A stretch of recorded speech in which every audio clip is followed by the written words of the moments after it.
Assalamualaikum warahmatullahi wabarakatuh. Waalaikumsalam warahmatullahi wabarakatuh.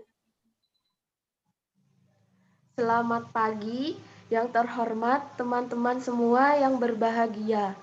Puji syukur marilah kita panjatkan kepada Allah Subhanahu wa Ta'ala atas rahmat berupa kesehatan sehingga kita bisa berkumpul di virtual Zoom ini. Pada hari ini, saya Lailatul Hasanah sebagai moderator yang akan memandu kegiatan diskusi. Topik yang akan kita bahas mengenai sistem dan dampak pendidikan di Indonesia di tengah pandemi COVID-19. Sebelum diskusi dimulai, saya akan memperkenalkan anggota kelompok 3 yang akan menyampaikan materi, yaitu yang pertama Noni Yuka sebagai host, yang kedua Muhammad Fikri, dan yang ketiga Lailatul Sarifah sebagai penyaji materi. Susunan kegiatan diskusi yang akan kita lakukan diantaranya, yang pertama pembukaan, yang kedua penyajian materi oleh presentator, yang ketiga sesi tanya jawab, dan yang terakhir penutup. Acara yang pertama adalah pembukaan. Marilah kita mengucapkan basmalah.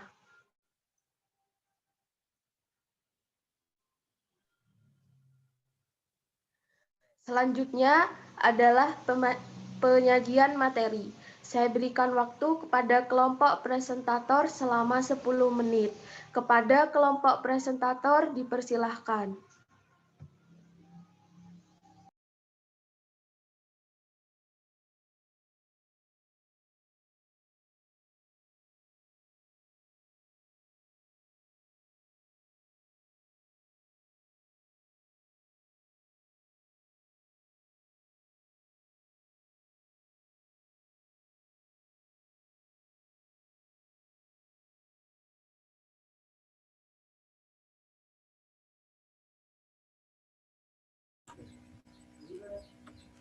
Baik, di sini saya akan menyampaikan materi tentang dampak pandemi COVID-19 terhadap sistem pendidikan di Indonesia.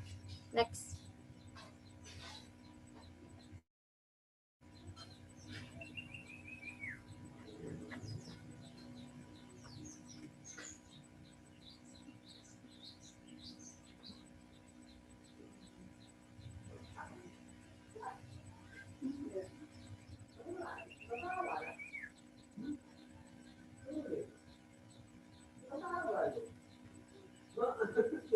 Sejak pertama kali ditemukan kasus pertama COVID-19 di Indonesia pada tanggal 2 Maret 2020, semua aspek kehidupan terdampak oleh keberadaan virus ini.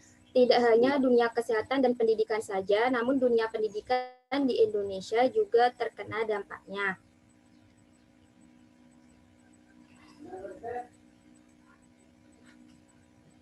Dampak dari dampak COVID-19 terhadap pendidikan di dunia pendidikan di Indonesia ikut terdampak dengan merebaknya virus ini, yaitu terhadap sistem pembelajaran. Pemerintah melalui Kemendikbud pada tanggal 17 Maret resmi mengumumkan bahwa pembelajaran yang semula dilaksanakan secara tatap muka resmi berubah ke sistem pembelajaran jarak jauh atau PJJ.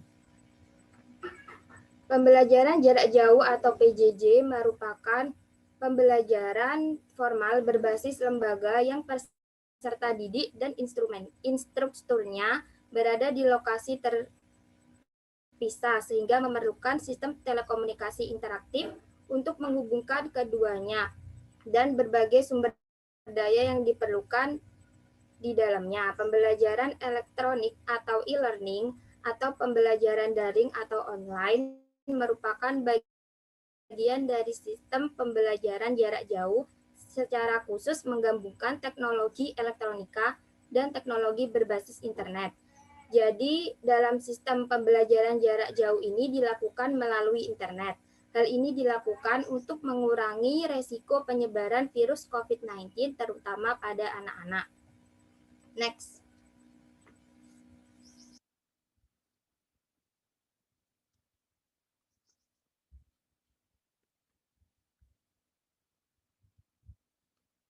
Yang kedua, mengenai perbedaan sistem pendidikan sebelum dan setelah pandemi. Sebelum pandemi, para pendidik dan tenaga pendidik dapat melakukan KBM langsung secara tatap muka, berjumpa dengan guru, dosen, dan teman-teman seperti biasa, dan untuk pengerjaan dengan sistem nilai manual kepada guru maupun dosen dapat dilakukan secara langsung. Sekolah tatap muka ini sifatnya wajib dan melakukan kegiatan sekolah seperti biasanya. Tenaga pendidik pun tak kesulitan dalam memberikan ilmu pada saat menjelaskan materi secara keseluruhan. Para pendidik juga bisa dengan mudah memahami atas materi yang disampaikan dan dapat bertanya secara langsung apabila ada materi yang kurang dimengerti. Kontak fisik dapat dilakukan secara langsung dan tenaga pendidik serta para pendidik bisa melakukan apa saja tanpa terikat saling menjaga jarak.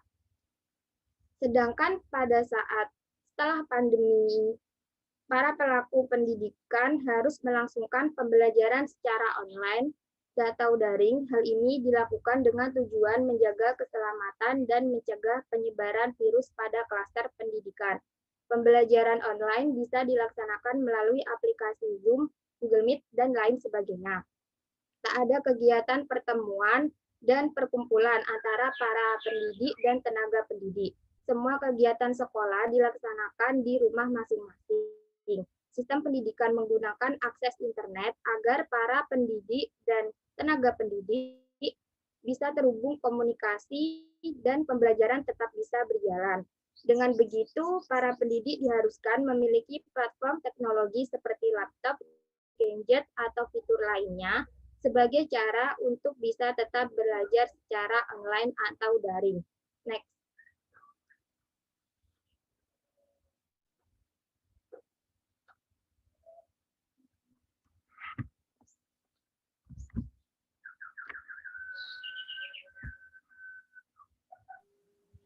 Baik, selanjutnya saya akan menjelaskan materi selanjutnya yaitu dampak positif dan dampak negatif pembelajaran jarak jauh. Yang pertama adalah dampak positif. Yang pertama, anak memiliki banyak waktu di rumah bersama keluarga. Kita tahu dengan adanya pembelajaran jarak jauh ini, semua akses sekolah ditutup guna mencegah penyebaran virus ini, sehingga pembelajaran dilaksanakan di rumah, sehingga anak memiliki banyak waktu di rumah bersama keluarga. Yang kedua, metode belajar yang variatif ketimbang anak hanya berada di dalam kelas, kini mereka lebih fleksibel belajar dari rumah. Ya, tentu. Kita tahu bahwa dalam pembelajaran jarak jauh ini, kita bebas melakukan pembelajaran di mana saja, dan menggunakan aplikasi apa saja, seperti kita bisa dapat menggunakan Zoom, Google Meet, dan lain sebagainya. Sedangkan ketika kita melakukan proses belajar mengajar di sekolah, kita hanya bertatap muka di kelas. Yang ketiga, anak peka dan beradaptasi dengan perubahan. Dengan adanya sistem yang berubah, anak ini semakin peka dan adaptatif dengan adanya perubahan. Yang keempat, mau atau tidak, anak pasti harus mengeksplorasi teknologi. Dengan adanya PJJ ini, anak-anak semakin mengerti dan paham tentang teknologi, karena mereka dituntut untuk memahami teknologi tersebut. Karena pembelajaran jarak jauh ini menuntut semua anak-anak harus memahami tentang teknologi. Karena sebagian besar tugas itu menggunakan teknologi juga. Yang terakhir atau yang kelima, sebagian anak merasa nyaman belajar dari rumah karena tidak ada yang merusak dan mengganggu konsentrasi. Ya, kita tahu perbedaan pembelajaran di sekolah maupun secara daring atau online. Ketika kita belajar di sekolah atau di kelas, kita merasa terganggu dengan kebisingan suara sekitar. Misal, ada teman-teman kita yang berbicara terus sehingga mengganggu konsentrasi kita dalam menangkap materi yang disampaikan. Tetapi ketika kita melaksanakan pembelajaran secara online atau daring, kita dapat berkonsentrasi untuk menerima materi dari dosen maupun guru. Yang kedua adalah dampak negatif dari pembelajaran jarak jauh. Yang pertama, ancaman putus sekolah. Kita tahu bahwa pembelajaran jarak jauh ini membutuhkan alat atau perangkat dalam proses belajar mengajar. Contohnya membutuhkan gawai dan laptop. Tidak semua anak-anak memiliki alat tersebut. Dan orang tua pun tidak semua mampu membelikan alat tersebut. Sehingga hal ini dapat mengancam angka putus sekolah di Indonesia. Yang kedua, kendala tumbuh kembang. Dalam pembelajaran jarak jauh ini, menurut survei, pembelajaran jarak jauh ini dapat menghambat tumbuh kembang peserta didik sendiri. Karena dalam proses belajar secara langsung, para pelaku pendidik ini dapat menyalurkan bakat akademiknya, misalnya dengan menyalurkan bakatnya dalam berorganisasi, dalam olahraga, dan lain sebagainya. Yang ketiga, anak kurang bersosialisasi. Ya, tentu. Karena dengan adanya pembelajaran jarak jauh ini, anak kurang bersosialisasi. Karena mereka harus dihadapkan dengan perangkat, karena hanya dihadapkan dengan perangkat, tidak dihadapkan dengan teman-temannya seperti yang ada di kelas, sehingga mereka kurang bersosialisasi. Yang keempat, anak-anak merasa bosan. Ya, tentu. Karena pembelajaran jarak jauh ini terasa sangat monoton dan membosankan. Yang kelima, materi yang disampaikan tidak bisa diterima semaksimal seperti pembelajaran tatap muka oleh anak-anak. Pembelajaran jarak jauh ini memang terasa tidak optimal bisa ditangkap oleh seluruh anak-anak. Karena mereka merasa karena itu tadi, merasa bosan karena tidak berkumpul dengan teman-temannya, sehingga materi yang disampaikan tidak semaksimal mungkin yang bisa disampaikan. Next.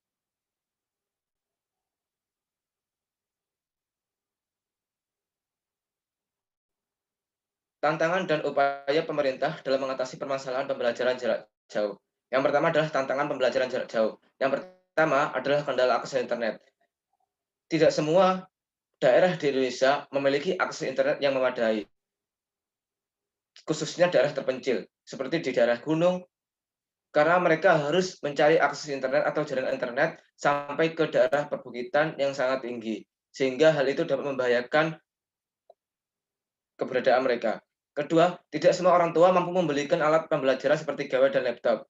Ya, kita tahu bahwa dalam situasi COVID-19 ini, banyak orang tua yang terkena PHK dengan adanya COVID ini. Sehingga mereka harus membanting tulang mencari perekonomian yang baru.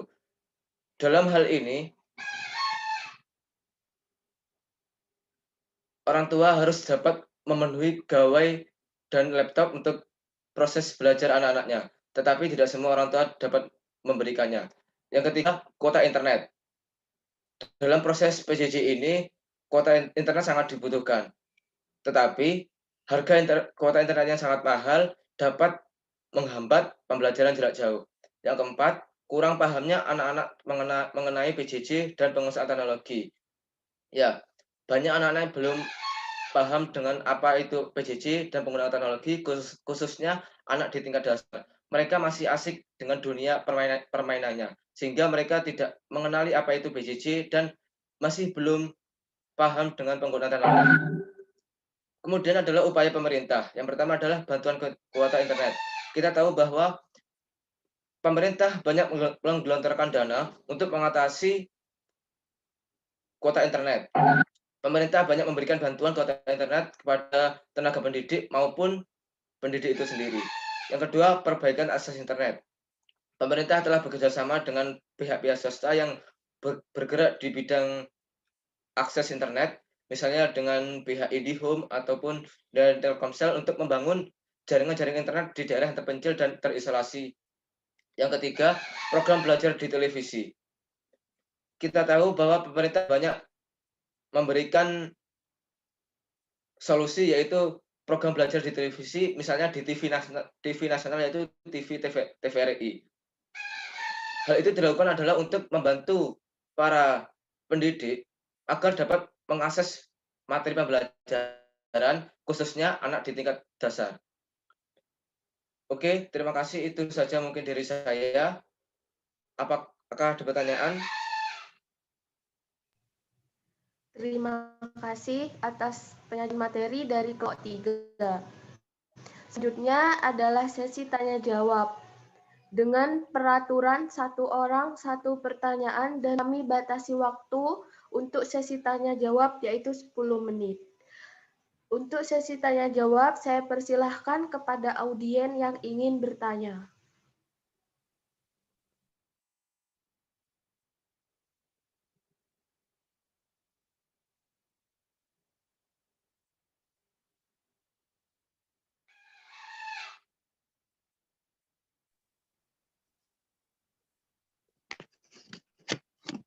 Baik, perkenalkan nama saya Putri Ayudhya Pratiwi. Di sini saya akan bertanya. Saat ini Indonesia sedang menghadapi pandemi COVID-19. Termasuk semua aktivitas dibatasi untuk mencegah penyebaran virus corona, termasuk aktivitas pendidikan. Di mana pada saat ini aktivitas pendidikan dilakukan secara daring.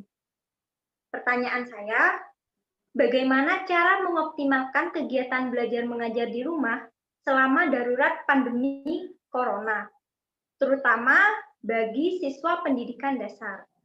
Karena biasanya ketika anak-anak masih duduk di sekolah dasar, mereka akan sibuk dengan bermain, apalagi proses belajar ini dilakukan secara daring.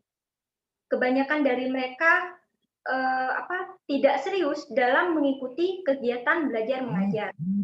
Terima kasih.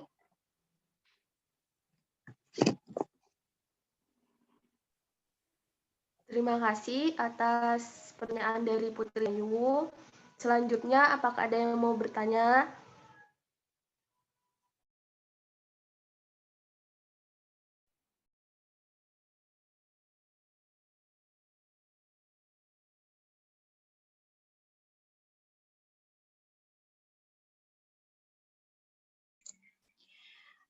Baik, di sini saya akan bertanya ya.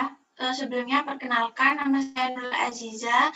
Di sini saya akan bertanya, jadi kan banyak beberapa pendidik di Indonesia ini kan mengaku kegiatan belajar mengajar secara daring ini tidak seefektif kayak kegiatan pembelajaran konvensional. Nah, karena beberapa materi itu kan harus dijelaskan secara langsung dan lebih lengkap. Nah, jadi menurut kalian itu bagaimana caranya agar pendidik itu mengubah kegiatan pembelajaran daring ini agar lebih menarik dan mudah dipahami para murid-murid di sekolah di Indonesia. Baik, terima kasih. Terima kasih pertanyaan Mbak Nur Aziza. Oke, selanjutnya. Saya akan bertanya. Pertanyaan saya, bagaimana proses pembelajaran secara daring dalam masa pandemi? Terima kasih. Terima kasih. Selanjutnya. Saya Natasha Stefani Putri, saya ingin bertanya. Dampak COVID-19 ini membuat para mahasiswa dan siswi belajar di rumah. Hal tersebut menyebabkan tingkat kemalasan belajar siswa atau mahasiswa bertambah karena kurangnya perhatian dari orang tua, karena sibuk bekerja.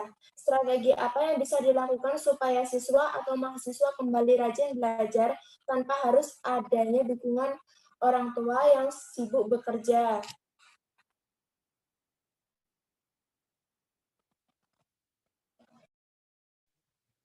Terima kasih. Baik, pertanyaan selanjutnya.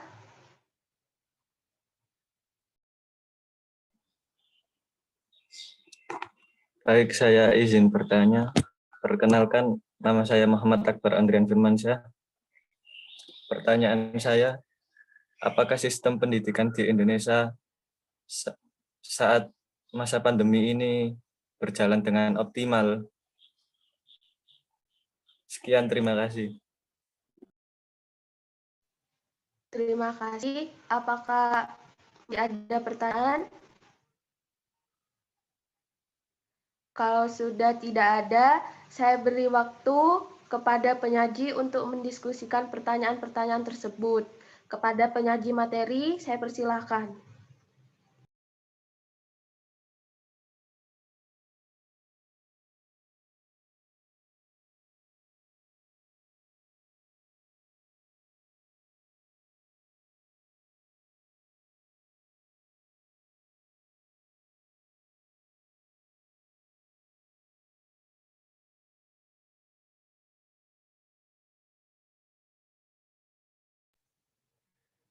Apakah penyaji materi sudah siap menjawab pertanyaan dari audien?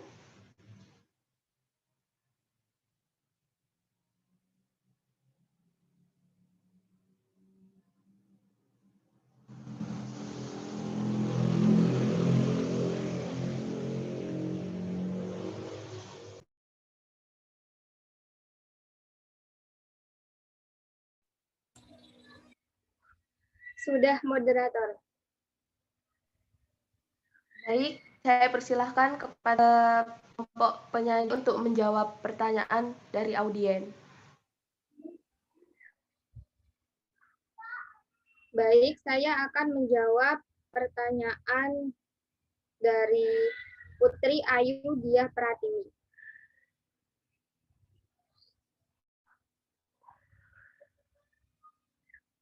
Menurut saya, pandemi COVID-19 memang memaksa para siswa bersekolah secara online dari rumah.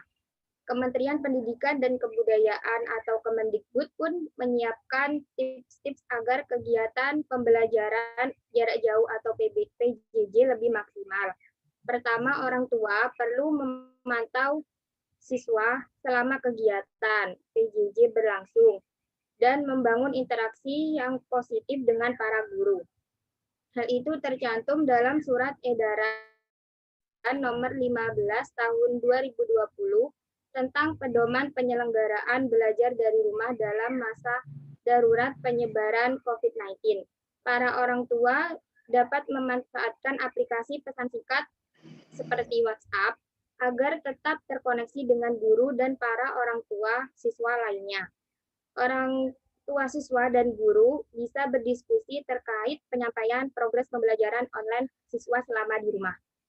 Yang kedua, orang tua juga harus membimbing para siswa untuk menggunakan berbagai fitur teknologi pada platform atau aplikasi yang digunakan selama PJJ. Dan yang ketiga, para guru perlu mendorong kegiatan belajar yang menyenangkan bagi siswanya. Peran guru sangat penting untuk menciptakan suasana yang kondusif melalui inovasi ataupun metode pembelajaran yang baru. Misalnya lewat kegiatan belajar sambil bermain, sehingga para siswa tidak merasa bosan. Terima kasih. Terima kasih atas jawabannya Mbak Lailatul.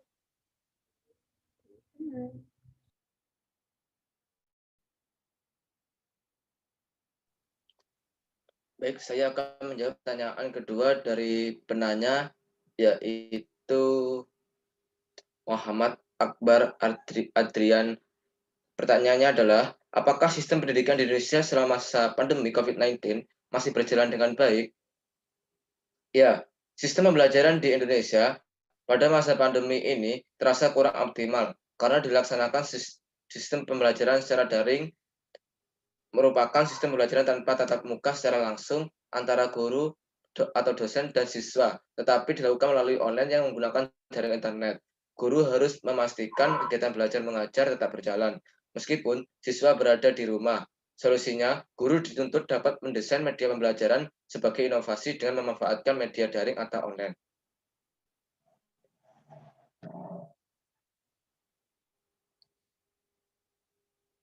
Kemudian, saya akan menjawab pertanyaan ketiga dari Natasha Stefani Putri. Pertanyaannya, dampak COVID-19 ini membuat para mahasiswa dan siswa-siswi belajar di rumah. Hal tersebut menyebabkan tingkat kemalasan belajar siswa atau mahasiswa bertambah karena kurangnya perhatian dari orang tua karena sibuk bekerja. strategi apa yang bisa dilakukan supaya siswa atau mahasiswa kembali rajin belajar tanpa harus adanya dukungan orang tua yang sibuk bekerja.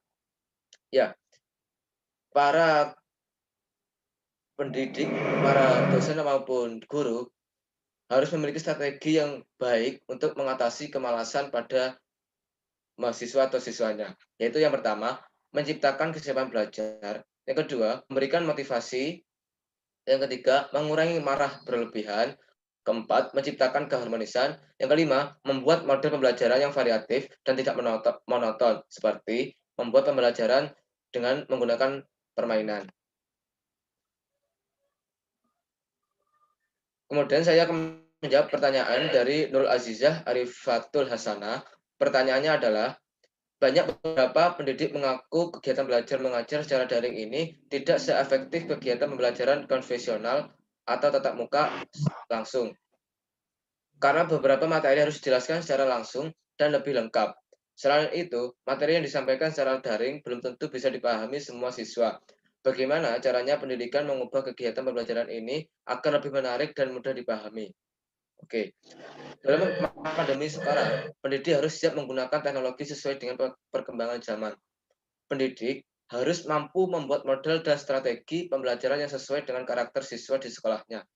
Penggunaan beberapa aplikasi pada pembelajaran daring sangat membantu guru dalam proses pembelajaran ini. Pendidik harus terbiasa mengajar dengan memanfaatkan media daring kompleks yang harus dikemas dengan efektif, mudah diakses, dan dipahami oleh siswa. Dengan demikian, pendidik dituntut mampu merancang dan mendesain pembelajaran daring yang ringan dan efektif dengan memanfaatkan perangkat atau media daring yang tepat dan sesuai dengan materi yang diajarkan. Keberhasilan pendidik dalam melakukan pembelajaran daring pada situasi pandemi COVID-19 ini adalah kemampuan pendidik dalam berinovasi, merancang, dan meramu materi, metode pembelajaran, dan aplikasi apa yang sesuai dengan materi dan metode. Kreativitas merupakan kunci sukses dari seorang pendidik untuk dapat memotivasi siswanya tetap semangat dalam belajar secara daring atau online dan tidak menjadi beban psikis. Kemudian pertanyaan selanjutnya dijawab oleh Pemari Letrus Syarifah. Kepadanya saya persilakan. Baik, saya akan menjawab pertanyaan dari Nadia Amelia.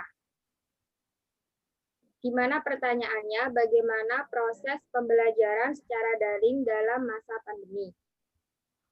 Menurut saya, pendidikan menjadi tanggung jawab orang tua. Maka jelas yang harus banyak terlibat adalah orang tua. Dari mulai penguasaan teknologi, pengadaan sarana prasarana, kuota internet, dan pendampingan putra-putri selama proses pendidikan menggunakan mode daring. Penyadaran guru dalam pembelajaran mode daring ini bahwa kehadiran guru bukan mentransfer ilmu pengetahuan yang mereka miliki, tetapi para guru menjadi fasilitator dalam pembelajaran.